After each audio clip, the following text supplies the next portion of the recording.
What up, world? Welcome to another episode of BrandonJaneauShow. As you know, I am Brandon Janeau, like always on all podcast platforms everywhere. BrandonJaneauShow. Social media, Instagram, Threads, Brian Janeau, Facebook, The Brian Janeau Show, and of course, TikTok, Brian Janeau Show. Yes, I said it like that because I keep forgetting that. Um, Go follow me on all our social media platforms. Hope you guys enjoy uh all the social media platforms. Um, Really, where you go though is the YouTube channel, man. Brian Janeau Show YouTube channel. Um, yeah, go follow me. Subscribe to the YouTube channel. Comment. I do comment back, man. All that, man. Let's do this. Let's do this.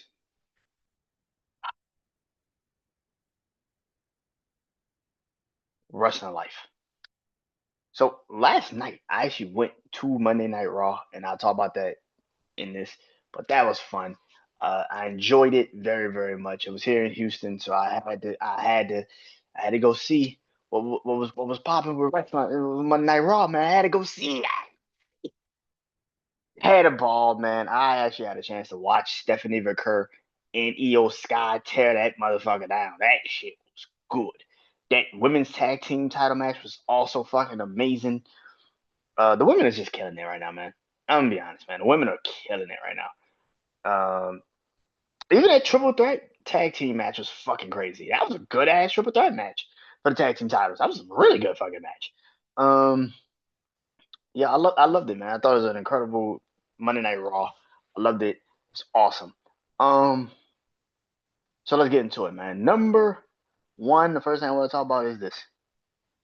So Eric Bischoff was on, let's say Ariel Helwani's show, I think it was. Ariel Helwani's show, and he was talking about that he thinks TNA with the right TV deal can surpass AEW.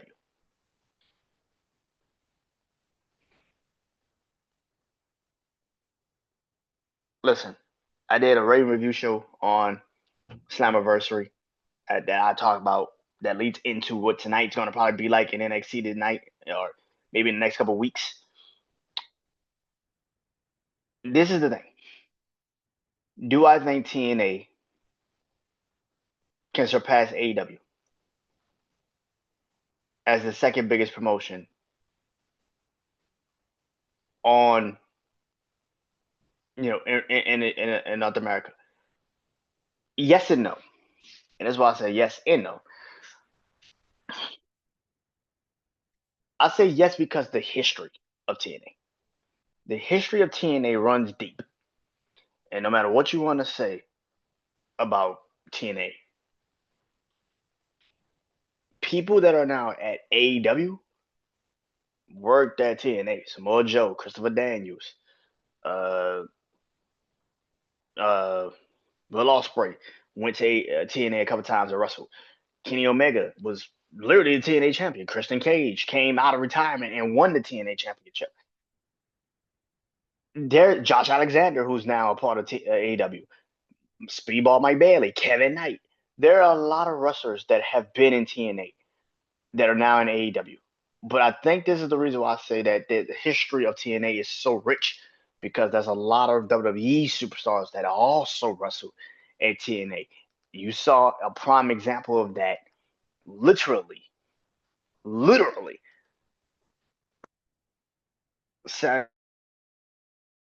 The absolute moment that AJ Styles' old music hit, the fucking building erupted. There are tons of wrestlers that have been in W that are now WWE that was in TNA.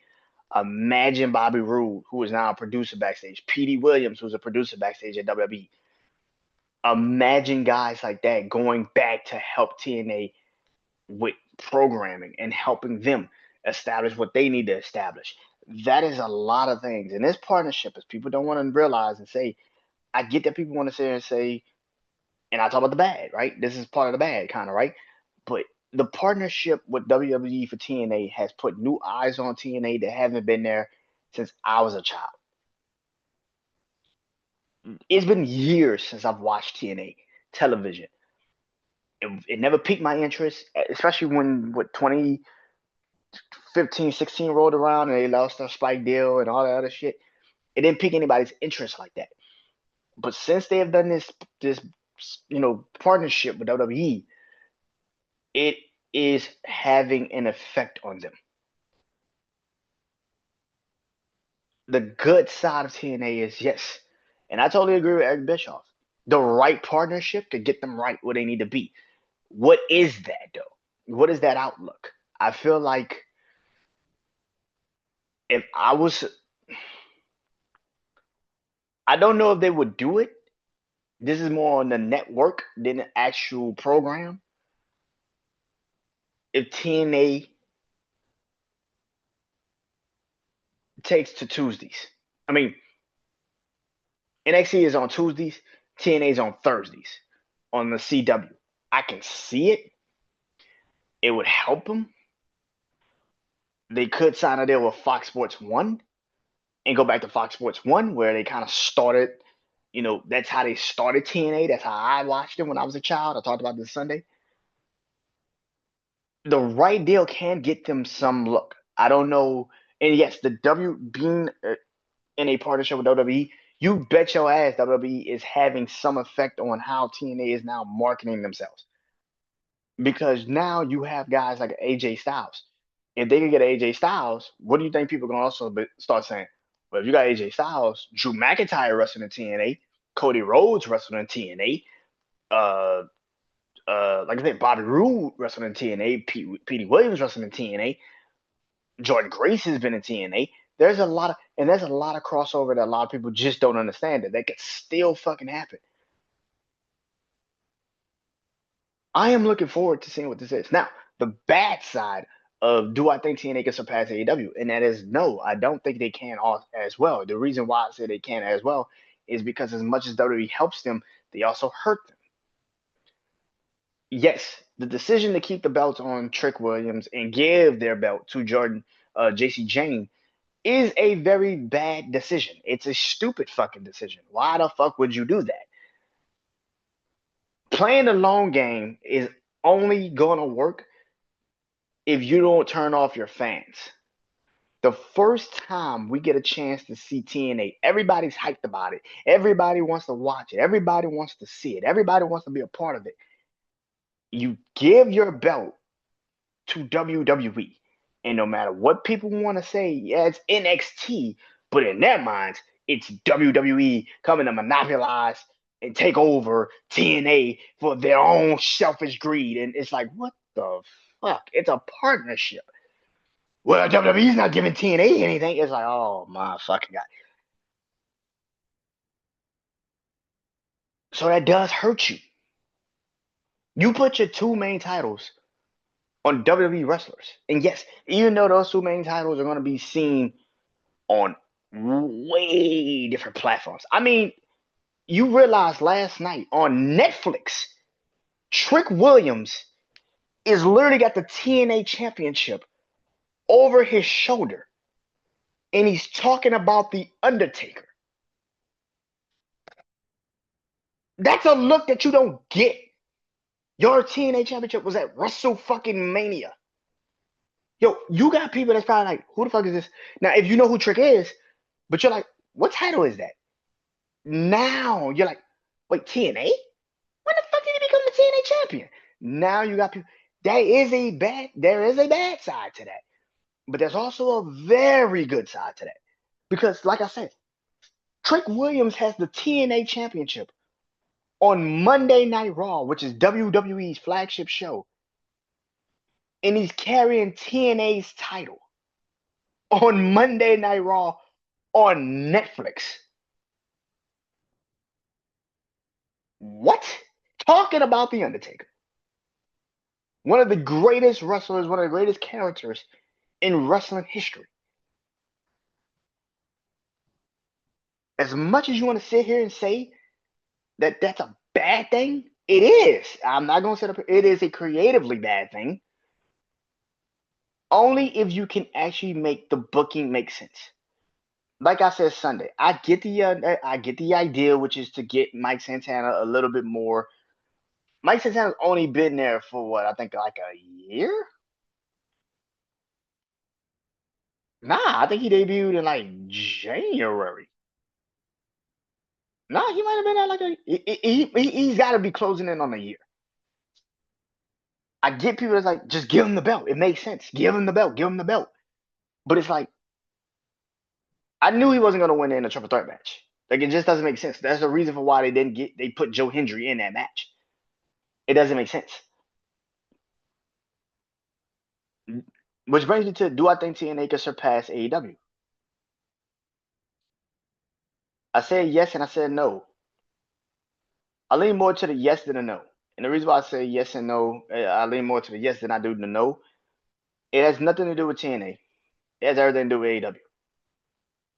I loved the three matches that they put on. The three matches that I expected them to hit on, they hit on them. The problem with the AEW situation is MJF is going to eventually take the title away from Adam Heyman Page. When do you do it? I do not know. But WWE is showing you something that's very impactful right now. Women's wrestling. You can't even compete with them in a women's aspect. What if WWE starts to let their TNA's title, like I just said, is on a WWE superstar, NXT superstar, but a WWE superstar. Now you're starting to influx TNA women also into the NXT storylines. And we've said this numerous times. NXT has some of the best women in the business right now. WWE Wrestling has some of the best women in the business right now. I literally posted this on social media when I posted the Io Sky coming out last night. I said Io Sky is the best women's wrestler right now in the business. So now you bring in Marsha Slamovich, but you also bring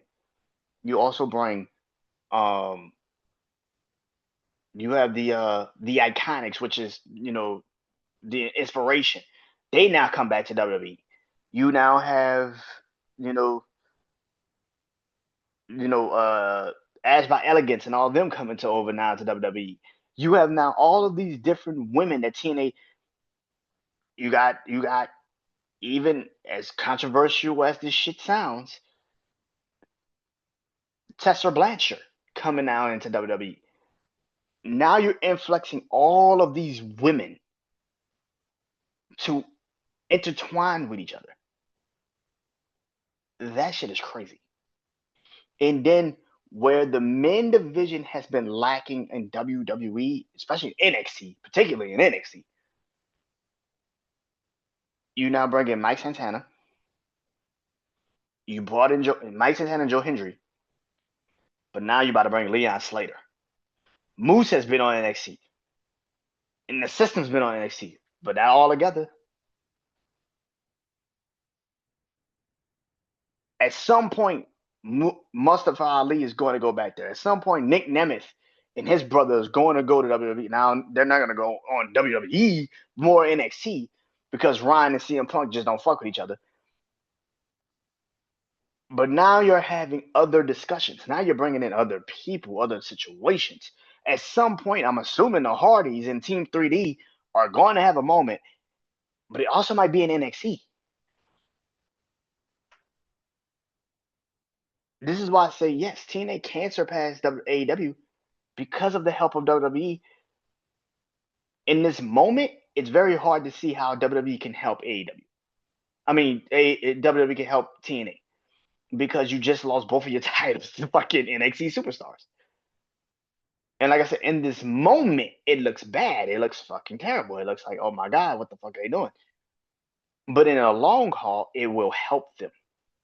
Because like I just said, your main title was at WrestleMania and then on the flagship show on Netflix of Monday Night Raw on a show, by the way, with Roman Reigns in the main event segment.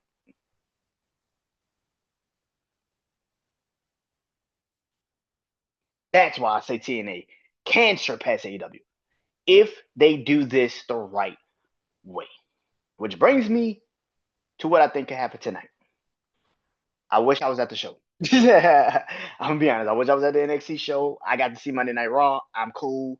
Maybe next time when I have a little bit more funds, I would be at the NXT show because I think the tickets are like $80 right now, like $60 right now for NXT show.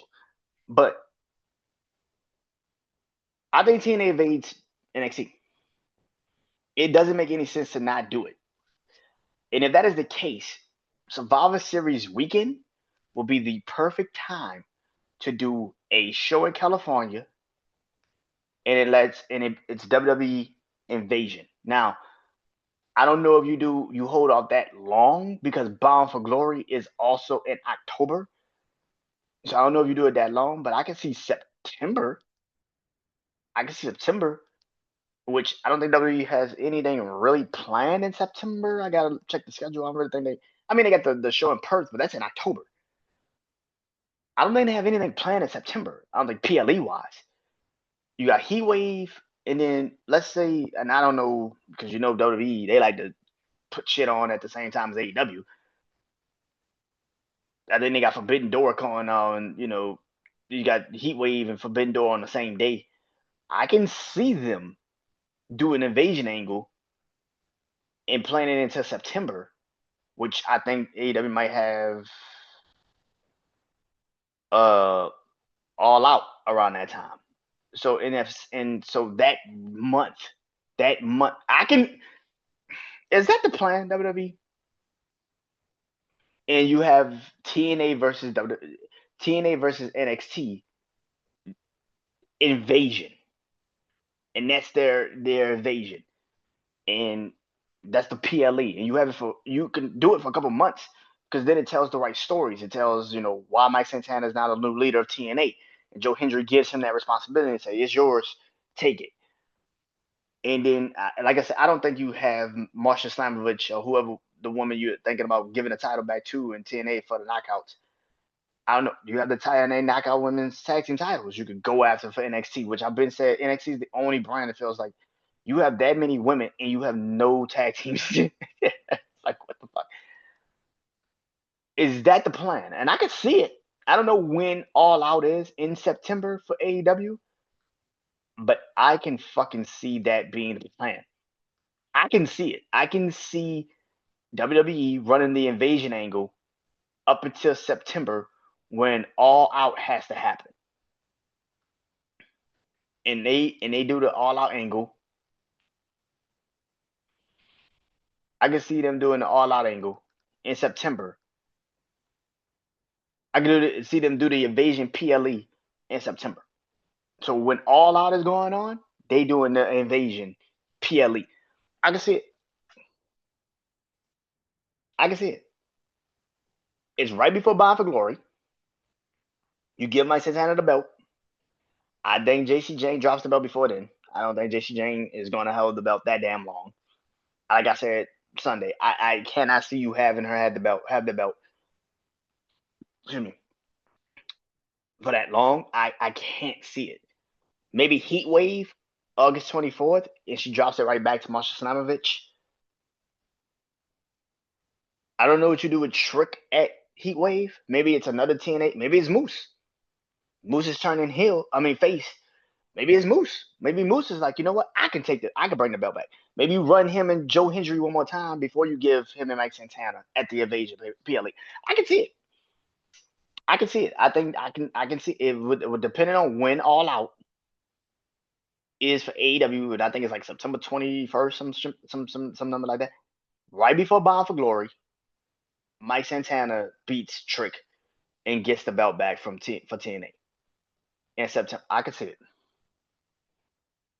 I can see it. I can definitely see it. But like I said, tonight's gonna be pretty goddamn intriguing to see. Last night. Last night. Monday Night Raw was awesome, man. I had so much fun. I said this last week and I'm gonna continue to say it. They are building SummerSlam way better than WrestleMania did. I mean, WrestleMania was okay. I said for weeks that WrestleMania just felt like it just sucked. It felt like it was gonna suck, and it did.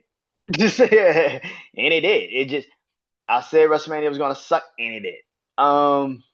Not surprised at all. SummerSlam feels a little bit more intriguing, and it feels a little bit better, and it feels more intriguing. And there's one reason for that, and I'll tell you why. Yes, it is because the needle mover is back. That man they call the OTC. I've been posting videos all day of him on my social medias. Um, this is clear as day what is going to happen. It's going to go to the original storyline of the bloodline, which was Roman Reigns being the OTC, the tribal chief, head of the table, and Jey Uso being his right hand man. That's pretty much what that's going to look like and what it's going to be. It's going to be Bryan and Bronson versus Jey and Roman. Now, I don't know. Again, I don't know what's going on with Seth. Seth saying he's really hurt. Roman has said in this. I don't want to say speak on too much on his ill will. He said that shit could come back on you, which is 100% true. Um, but last night, man, being in that building when that man music hit, holy shit, yo, that's a moment, bro. Like I'm not even gonna lie. I post that shit on my TikTok. Like I said, BrandonJaneauShow. Go to my TikTok and look at the vids. It's the shit is fucking insane. He's one of them dudes. Like somebody said on social media, it's getting to the point where there's like the Stone Cold Rock level of like just pops. I'm gonna be honest. It is. It is. It's crazy to think almost a decade ago. Fuck a decade ago. 5 years ago. 2020. This man was still getting booed out the fucking building. Like it's just like it's crazy to think that 2020, this man was getting booed out the fucking building, bro. Like, and 5 years later, he has become one of the most dominant fucking wrestlers in fucking modern history. That is ridiculous. I love this. SummerSlam looks like a pretty great card. I don't know. I got two nights, the second and the third. I'm gonna be doing my rating review show on both of those nights. Next week, I'm assuming they're gonna finally announce where the fuck all it. See, this is the one thing I hate about the two nights because, bro, it's not that fucking hard. We know John Cena and Cody is the main event on Sunday. Just make it the fucking main event on Sunday. Let's just get that shit out of the way. CM Punk and Gunther should be the main event of night one on SummerSlam night one. Done. The opening match should either be Io, Rhea, and Naomi. That should be the opening match on night one. I actually think Charlotte, Alexa, Raquel, and Roxanne would be an incredible opening match on night two. I think they tear the house down. And then you fill the card from there. You could put Jacob and Solo on night one. You could put Roman and Jey, which they still have not announced, which we all fucking know it's coming. But you could put Roman and Jey on night two, against Bryan and Bronson. Or do you make that night one and you move the Jacob and Solo match night two?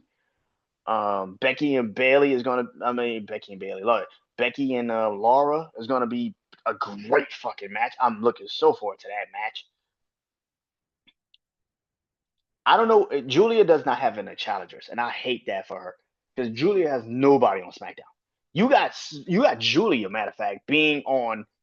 You got Julia right now. You got Chelsea Green in a fucking feud with Stephanie, in which next week I fucking hate y'all for this.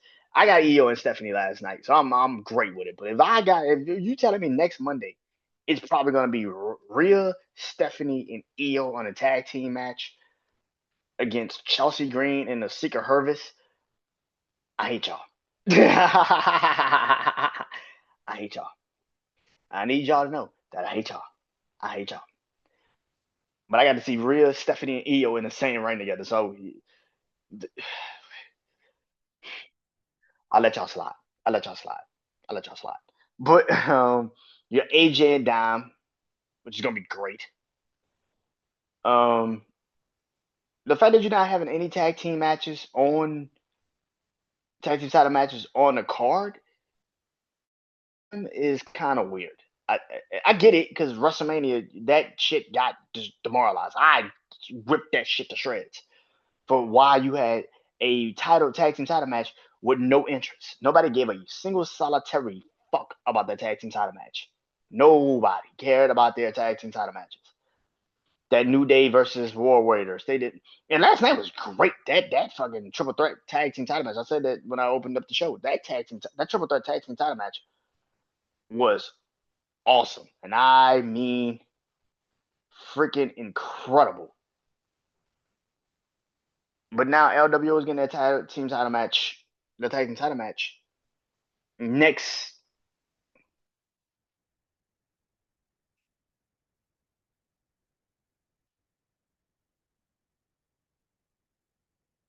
I think LWO is getting a tag team title match next Monday.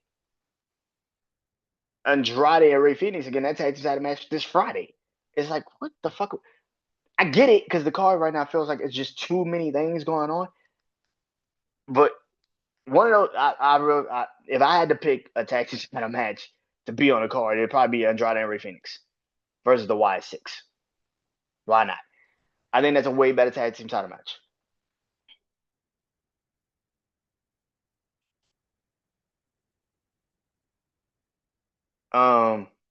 But yeah, um, but we got fucking Jelly Roll and fucking Logan Paul, I guess. Um, SummerSlam looks great, man. I am not gonna sit up here and say SummerSlam does not look great. They're putting some finality to these endings. You got Bailey and Laura in a no disqualification, no countouts. If Laura loses, she can't get the title back. I don't know why, but it's stupid if you turn Bailey heel on Laura. It'd just be so stupid because I don't know what the fuck you do with Becky if she doesn't lose the belt. I have no idea what you do with Becky because then you just continuously push doing the same shit, which is now Bailey's going to try to get the title match, and it's just like, what? It's the same shit. I don't know what you do with Becky. I'm pretty sure she probably is like, I'd rather just go home right now and be around Seth and see what was if Seth's got to really like take time off. Like, yeah, I don't know. The steel cage match. You got a street fight. I like this, and I'm assuming on this week on Friday, we're probably gonna get Aleister Black versus Damian Priest announced for SummerSlam. I would love the fact either that's getting announced for SummerSlam or that's getting announced for the night before SummerSlam. One of those days, either it's gonna be the night before SummerSlam or it's going to be on the SummerSlam card. Also, Rusev and Sheamus was good as shit last night. That match was fucking crazy. But yeah, man. But that is all, man. That is it. That's all I wanted to talk about. It's been Wrestling Life. I told you guys next week with more wrestling stuff going on. Yeah. Till next time, I am Brian Janu. This is Wrestling Life. Peace.